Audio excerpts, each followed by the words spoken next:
আসসালামু আলাইকুম সুপ্রিয় দর্শকবৃন্দ, আশা করি সবাই ভালো আছেন। আমিও ভালো আছি আপনাদের ভালোবাসায়। অবস্থান করছি একটি শশা ক্ষেতে।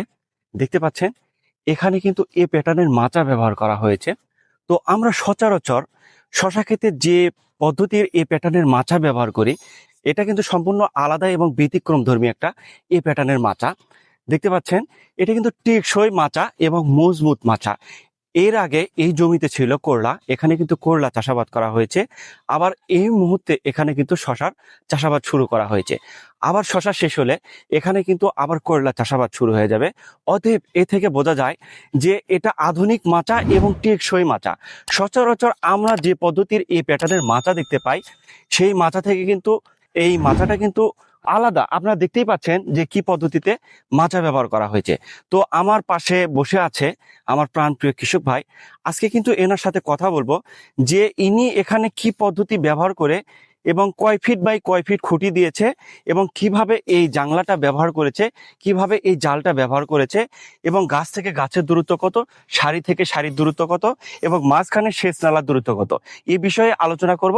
সবাই সাথে থাকুন। আসসালামু আলাইকুম ভাই। ওয়ালাইকুম আসসালাম ভাই। কেমন আছেন ভাই? আলহামদুলিল্লাহ, আল্লাহ ভালো লাগছে ভাই। জি।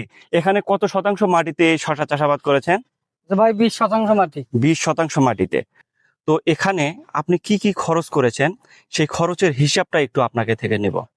তো প্রথমে যখন আপনি জমি চাষ করেছেন, জি। তো এই জমি চাষ করতে কয় টাকা খরচ হয়েছে?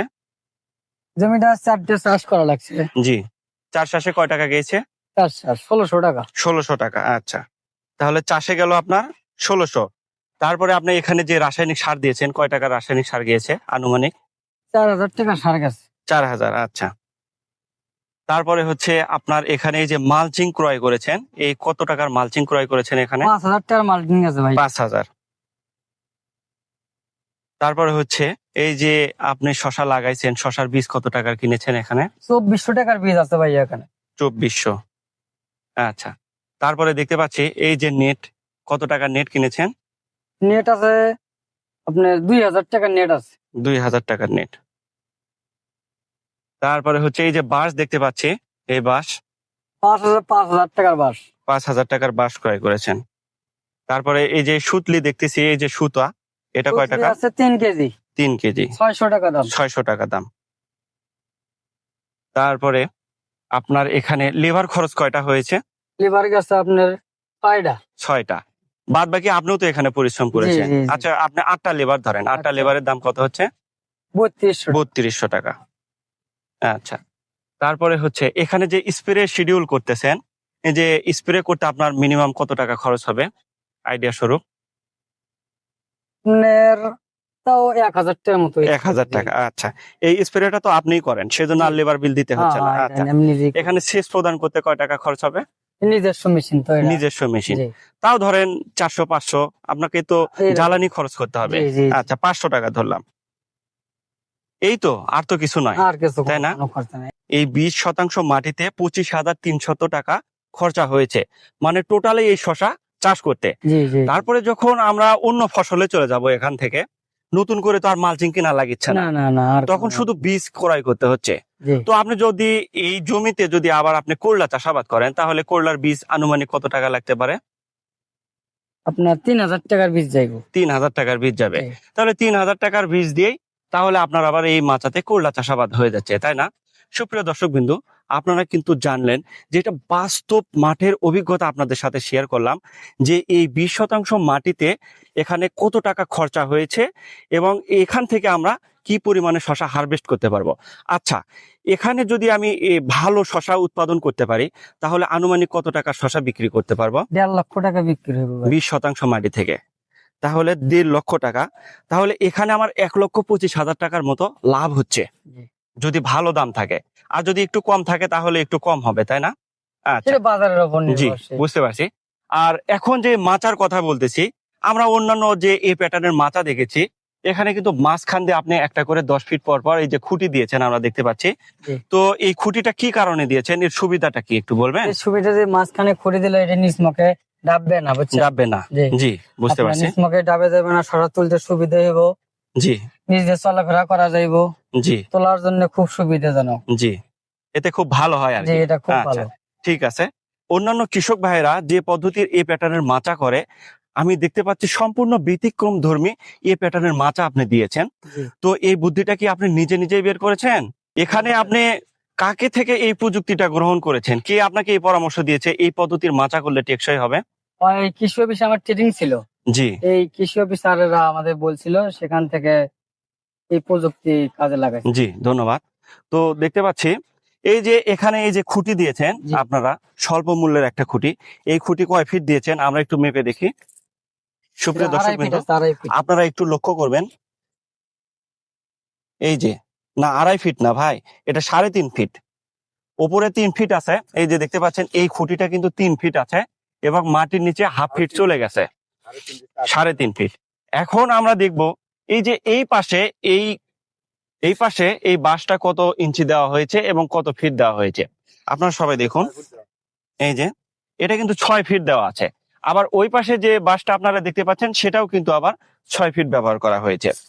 তারপরে ভাই এই যে মাঝখানে যে খুঁটিটা দেখতে পাচ্ছি, এখন আমরা মাঝখানের খুঁটিটা দেখবো যে আপনি কয় ফিট দিয়েছেন। সুপ্রিয় দর্শক বিন্দু, আপনারা দেখতে পাচ্ছেন এই যে মাঝখানে যে খুঁটিটা দেওয়া হয়েছে, এখানে একটু ধরেন তো দেখি।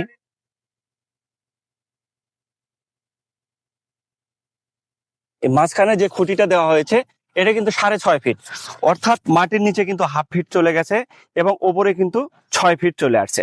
তো এখন আমরা দেখব যে এই খুঁটি থেকে আবার মাঝখানে যে আরেকটা খুঁটি আছে, এই খুঁটির দূরত্ব কত দূর আপনারা সবাই দেখুন। এটা 10 ফিট। আমরা একটু দেখব যে এটা 10 ফিট করে দেওয়া হয়েছে, তাই না? আচ্ছা, 10 ফিট করে দিয়েছেন। এখন হচ্ছে আপনার এই যে এখানে সেচ নালা দেখতে পাচ্ছি 36 ইঞ্চি, অর্থাৎ 3 ফিট, 3 ফিটের একটা সেচ নালা ব্যবহার করা হয়েছে। হুম, এটা দাও। এবং এই যে এই খুঁটি থেকে একটু ধরেন ভাই দেখি, এই খুঁটি থেকে এই খুঁটির দূরত্ব হচ্ছে আপনার হচ্ছে 10 ফিট। তো 10 ফিটের ভিতর এই পাশে কিন্তু একটা বেড ব্যবহার করা হয়েছে, আবার এই পাশে কিন্তু একটা বেড ব্যবহার করা হয়েছে। তারপরে আমরা দেখব যে এই 10 ফিটের ভিতর কত ফিট পর পর আমরা আবার চারা দিয়েছি। আপনারা সবাই দেখবেন,